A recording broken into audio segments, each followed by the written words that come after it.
गायरान जमीन आहे 23-24 गट नंबरमध्ये राहतो आम्ही. कोणतं गाव तुमचं? कडेठाण हां, पैठण तालुका संभाजीनगर जिल्हा. बरं. कमीत कमी 2001 पासून असे जमाना भांडू राहिले, मारू राहिले लोक. कोण कोण मारू लागले? गावातले लोक. का बरं? का गायरांमध्ये राहायचं नाही म्हणे, चालले जा म्हणे कुठं. किती गायरान आहे तुमचं? गायरान समजा 30-40 एकर असत. किती जण तुम्ही त्यामध्ये? 10-12 जण लोक आमचे बरं. पारधी समाजाचे. हां, पारधी ते कसू राहिलो सर, पण त्याला माल चांगला माल निघू राहिला म्हणून त्याला खपू नाही राहील त्यांना. बरं. कोण आहे तहसीलदार?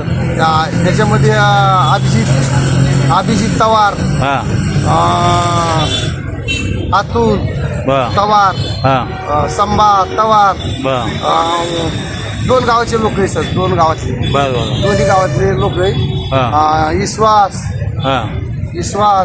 हां, भीमा झिलपे, बरं. नाना झिलपे, हां, करण हां, जाधव, असे कमीत कमी 8-9 लोकांना मला गावात अभिजितनं फोन लावून जिल्हा परिषदला तो निवडून आलेला आहे. बरं.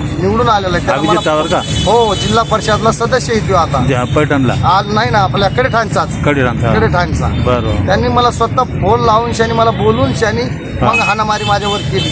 बरं. त्या लोकांना असं जनावराला मारत नाही तेवढं. बाकी लोक कुठं ते बसले का नाही इथं? येऊ राहिले काही लोक.